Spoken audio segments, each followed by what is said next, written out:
porque às vezes a gente fica guardando e mostrando aqui só as partes boas da nossa vida. E nossa vida não tem só partes boas, e eu queria falar sobre isso também. Bom, eu venho com um histórico de sofrimento mental há um tempinho já. Eu tenho ansiedade, síndrome do pânico e depressão. E a primeira dessas doenças que me apareceu foi a ansiedade. Eu sou uma pessoa extremamente ansiosa desde pequena, mas acho que um nível de a gente tem uma ansiedade que até um certo nível ela é considerada normal. Ela é boa, ela faz a gente se preparar para as coisas, mas do jeito que eu sinto essa ansiedade, ela extrapola esse nível normal. Desde pequena, quando eu tinha alguma, por exemplo, primeiro dia de aula, ou alguma excursão, alguma dessas coisas, eu sempre passava muito mal. Eu vomitava e eu não conseguia comer antes desses eventos, né? E eu vinha trazendo isso achando que era uma coisa normal, achando que isso era habitual. E vim com isso até chegar num ponto em que eu não tava dando conta mais. Eu lembro que no meu 3º ano, eu tive a minha primeira crise de ansiedade. Eu tava viajando com a minha família no meio do ano. E aconteceu alguma coisa que eu não lembro bem o que foi, mas eu tive uma crise de ansiedade que a gente tava na praia e eu não consegui ir pra praia, porque eu passava muito mal todos os dias e nada ficava na minha barriga, enfim. E eu não conseguia comer nada, enquanto eles, né, meu pai, minha mãe, meu irmão iam pra praia, eu não conseguia sair do quarto. E essa foi a primeira vez que eu tive uma crise de ansiedade. Quando eu fico ansiosa, além dessas ânsias de vômito, me dão algumas outras reações. Dentre elas, cai o cabelo, a ponta dos meus dedos, ela dá várias bolinhas assim, elas vão estourando. Eu lembro também que antes de eu fazer o Enem, eu não tinha... Eu perdi a minha carteira de identidade e eu precisava fazer outra para poder conseguir entrar no Enem, né? E aí, quando eu fui tirar a digital de novo, eu não tinha digital. E aí o cara falou comigo, não sei se a gente vai conseguir tirar a sua carteira, porque você tá sem digital. Porque como meu dedo tinha todo descamado, então não tinha digital. Outra das coisas que me dá quando eu tenho crise de ansiedade eu vou tentar descrever como que é pra mim, assim, sabe? A minha vontade é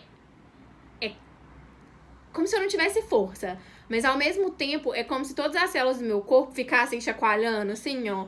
Sabe quando a água vai ferver, que a gente aprende lá em química ou física, não lembro qual dessas disciplinas que é, mas que a gente aprende que as partículas ficam em movimento. E acho que é isso que eu consigo imaginar, que as células do meu corpo ficam. Que ao mesmo tempo que me dá vontade de pular e mexer meu corpo, eu não tenho força para poder mexer meu corpo.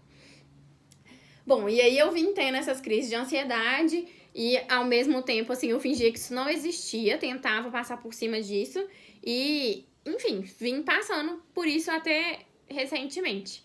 E aí, depois de um tempo, em 2018, eu passei por um relacionamento que não me fez muito bem.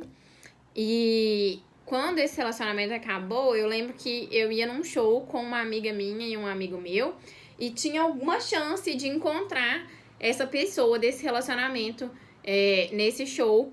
E só de pensar na possibilidade de encontrar essa pessoa nesse show, eu entrei em pânico. Eu tava num aniversário aqui na minha casa e eu não conseguia ficar lá fora com as pessoas todas lá. E aí eu fui na farmácia pra ver se eu achava um daqueles ansiolíticos, né, de farmácia. E não conseguia ficar na farmácia, eu precisava voltar. E quando eu deitei na cama, é como se eu tivesse perdido toda a força da minha perna e eu não conseguia levantar. E aí eu chorava. E nessa sensação, assim, de que eu preciso mexer, mas ao mesmo tempo eu não tenho força pra me mexer e eu não consigo mexer minha perna. E aí um desespero, assim. E, enfim, essa foi a minha primeira experiência de síndrome do pânico, que eu não sabia na época que era síndrome do pânico. Isso me levou... eu tive que voltar a frequentar a psicóloga por causa disso, porque eu fiquei com muito medo de sair na rua, eu fiquei com medo de trabalhar, de ir pro estágio, de ir pra faculdade. E aí eu não sabia o que eu fazia. É engraçado que essa situação me voltou, me trouxe à tona outras coisas, assim, anteriores. Eu tenho um problema até hoje, assim, eu tenho uma dificuldade em falar no telefone, mas eu consigo falar no telefone. Mas depois que eu tive essa situação, eu não conseguia falar no telefone. Então, quem precisou ligar pra marcar a psicóloga pra mim foi a minha mãe que ligou pra poder marcar a psicóloga pra mim, porque eu não conseguia falar no telefone. Várias coisas aconteceram depois desse dia. E aí, assim, voltei pra psicóloga, consegui manejar essa situação. E depois, mais pro fim do ano, eu tive outra crise e a mesma sensação, assim. E aí é difícil, porque como eu fico sem força, eu não consigo fazer nada. E aí eu lembro que tava tendo um evento da minha atlética e eu fui lá ajudar e eu não conseguia ajudar, eu precisava deitar. E aí uma das meninas que era da atlética na época, hoje é uma grande amiga minha, ela é fisioterapeuta, ela foi medir a minha pressão tava normal. E aí que a gente vai começando a ter consciência de que não é uma coisa patológica, não é uma coisa fisiológica, é uma coisa da saúde mental. E aí, tô falando muito e aí, né? Mania. Mas então vim tendo essas crises e esses momentos, assim. E é engraçado porque, assim, às vezes parece que tá tudo bem, tá tudo normal, e do nada vem uma crise que te destabiliza totalmente. Aí você perde todo o seu eixo e você não sabe, assim, por mais que você vá criando recursos pra você conseguir voltar ao normal e tudo mais, é difícil, não é uma coisa fácil. Depois dessa situação, demorou um pouco pra eu ter outras crises, mas eu passei por um estágio também que tinha algumas, né? Eu saí do estágio que eu tava, que era um estágio que me fazia muito bem, eu era muito feliz nesse estágio, e fui pra um estágio em Ribeirão das Neves. Pra quem não conhece Ribeirão das Neves, né? A realidade social da cidade é muito diferente, assim, de Belo Horizonte. Eu acho que a pessoa tem que ir em Ribeirão das Neves pra saber como é que é a realidade social de lá. E eu trabalhava num CAPS de Ribeirão das Neves, CAPS infantil de Ribeirão das Neves. E, enfim, o que chegava no CAPS era muito pesado. E por mais que eu gostasse muito de estar lá, aquilo foi mexendo muito comigo. Então, às vezes, eu chegava em casa chorando muito, chegava triste em casa, mas eu gostava de estar lá, assim. Aconteciam situações lá, casos que chegavam, que eram difíceis de lidar, mas era um lugar onde eu me sentia bem fazendo o meu estágio. Mas até aí tudo bem, consegui passar pelo estágio, passei pelo estágio. E aí eu voltei, isso já em 2019. E aí a gente entrou de férias, né, depois da faculdade. E a minha irmã mudou de cidade, ela foi pra Palmas. E eu achei que eu fosse lidar bem com isso. Enfim, eu tava lá em Palmas, eu tive que voltar pra poder entrar no meu segundo estágio, né, no estágio do segundo semestre de 2019. E um dia antes desse estágio voltar, eu passei muito mal. Eu tive outra crise de ansiedade e eu vomitei. Eu quase enchi um balde de vômito. Isso é muito nojento, Mas é verdade, assim, eu quase enchi um balde de vômito e eu não conseguia levantar. Então, precisaram colocar um balde do lado da minha cama com uma toalha pra eu dar conta de não sujar vários lençóis ao mesmo tempo. Então, vieram tendo essas situações, né? Minha irmã foi embora, o estágio voltando e tudo mais. E eu já tava mais saturada, mais nervosa, enfim. E aí eu me deparei com uma outra situação na escolha do estágio, que a gente tem que passar pela reabilitação física nos estágios na nossa clínica 2, na faculdade, né? Então, e eu tenho, quem não me conhece, assim, muito próximo, né? Eu tenho um sério problema com o toque. Eu não sou uma pessoa tátil, acho que eu já falei isso em outro vídeo. Eu não sou uma pessoa tátil, eu tenho dificuldade de lidar com o afeto tátil de pessoas próximas a mim. E eu não sei lidar mesmo com pessoas me encostando, assim. Então, se eu tô numa festa muito cheia, eu fico extremamente desconfortável. Eu fico grosseira se as pessoas encostam em mim, porque é uma coisa que eu não sei lidar mesmo, assim. Eu tenho tentado, com, por exemplo, meu irmão, com meu pai, que são pessoas que eu tenho mais dificuldade de lidar com esse toque. com outras pessoas também, mas, enfim, eu tenho tentado me abrir mais, né, pra esse toque, mas pra mim é uma coisa realmente muito difícil. Eu não sei explicar realmente, assim, a sensação que eu tenho, mas às vezes me dói quando alguém encosta em mim, às vezes é como se meu corpo quisesse, sabe? Eu não sei explicar direito, mas enfim, acho que, né, com gestos eu demonstrei o que é. E aí eu tinha que lidar com esse estágio da reabilitação física, e na reabilitação física você tem que encostar nas pessoas, seja pra fazer teste ou seja pra, né, pra algum procedimento de intervenção, enfim, você tem que encostar nas pessoas. E aí isso me deixava apavorada, me deixava muito, muito, muito apavorada. Eu virava pro meu preceptor de estágio e falava assim: fulano, eu vou ser seu desafio. Não tem condição, porque eu não consigo encostar nem em quem eu gosto. Como é que eu vou encostar em gente que eu gosto? Eu não consigo encostar nem em gente que eu gosto. Como é que eu vou encostar em gente que eu não conheço, nunca vi na vida? Eu não vou conseguir fazer isso, não vou conseguir fazer isso. E já tava vindo mal. E aí eu falava todo dia com esse meu preceptor que ele ia ter desafio comigo, que eu ia ser o desafio dele, que não sei o que não sei o que lá mais. E todo dia era assim, ó, eu passava 2 dias nesse lugar, que era na segunda e na sexta, e nos outros 3 dias eu passava num Sersan aqui de Belo Horizonte, fazendo outro estágio também pra me formar. E minha semana era resumida assim, ó, na segunda-feira eu chorava porque eu tinha que ir pra esse lugar. Nos outros dias, eu chorava pensando que eu ia ter que ir voltar nesse lugar na sexta-feira. E aí, na sexta, eu chorava de novo porque eu tinha ido no lugar. Então, era assim, eu estava muito mal mesmo, porque eu chorava todos os dias. Era só eu falar que eu tinha que ir pra esse lugar e eu chorava horrores. E aí, aqui em casa, a minha mãe já tava desesperada. Minha mãe, tipo assim, Laura, tem alguma coisa errada com você. Você tá chorando todos os dias, não tem condição. Você tá desse jeito, e aí ela perguntava, você tá de TPM? Você tá bem? O que tá acontecendo? E eu não sabia explicar direito o que tava acontecendo. E aí, nesse primeiro dia que a gente foi atender o paciente, que era dia 9 de agosto, quando o meu paciente chegou, eu entrei pra sala e o meu preceptor falou, Laura, seu paciente chegou, pode ir lá atender. E eu não consegui atender. Eu comecei a chorar. Fechei o olho e eu não conseguia me mexer. E todo mundo tentava falar comigo pra eu me acalmar, e eu não conseguia me acalmar. E aí, nesse dia, eu tive minha segunda crise de síndrome do pânico. E eu não conseguia me mexer, eu não conseguia abrir o olho. Eu ficava lá parada e aí todo mundo tentando me acalmar. E eu agradeço muito todas as pessoas que tentaram me acalmar. Vocês foram lindas, meninas. Vocês arrasaram. E aí, com muito custo, assim. E o pior é que eu me sentia péssima porque eu ia atender uma pessoa e a pessoa ia me ver chorando. E, tipo assim, qual a lógica disso? Por que você tá chorando, né? E, enfim.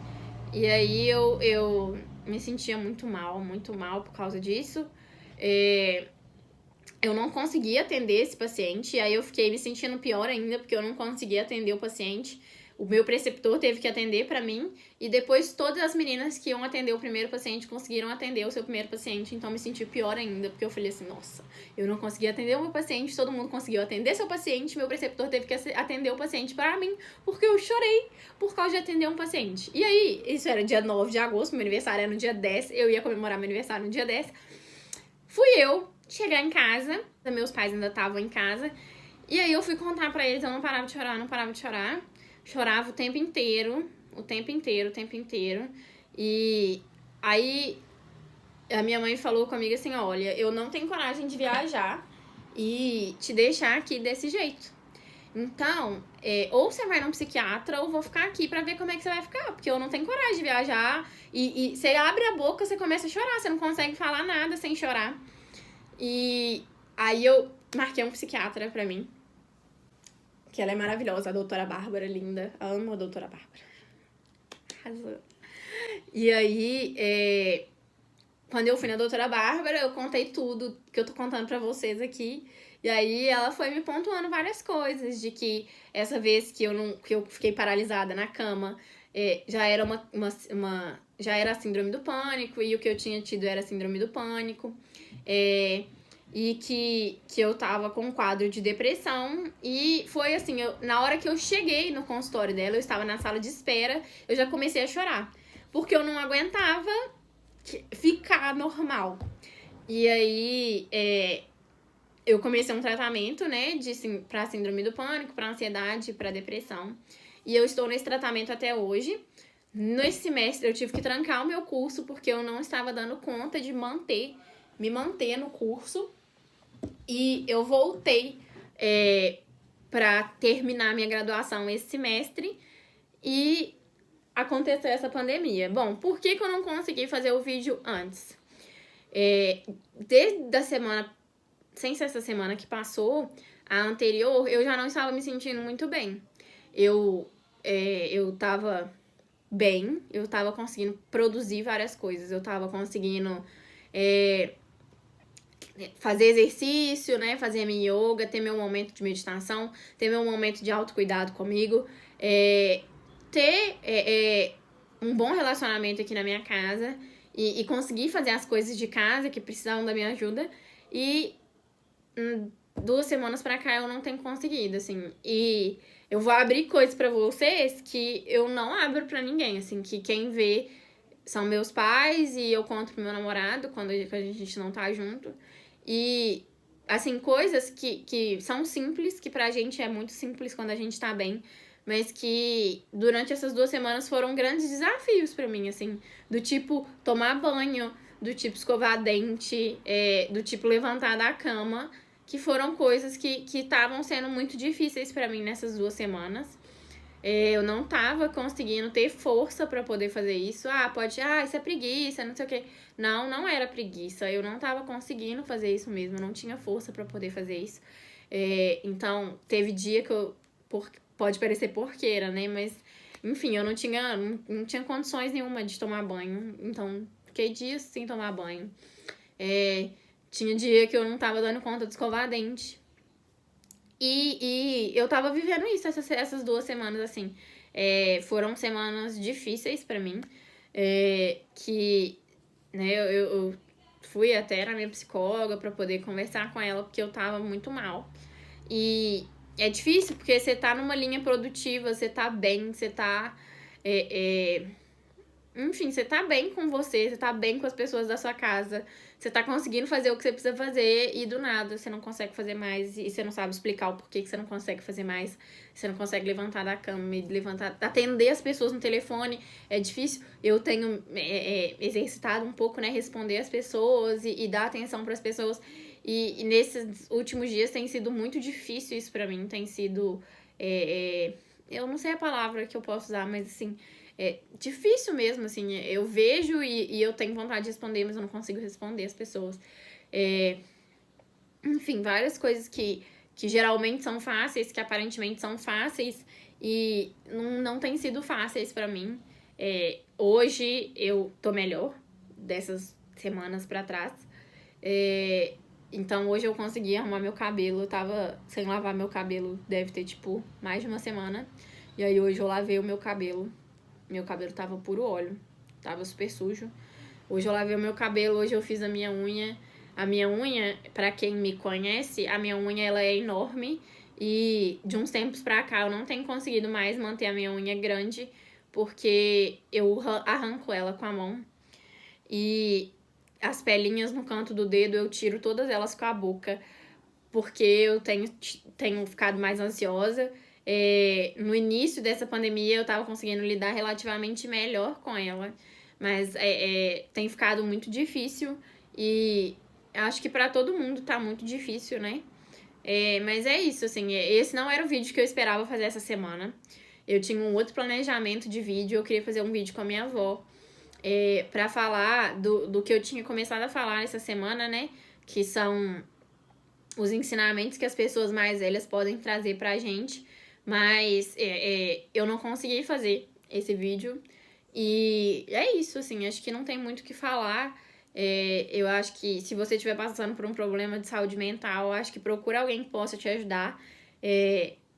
Procura alguém que você tenha amparo, um profissional, ou alguém que você confie para poder desabafar sobre a sua situação.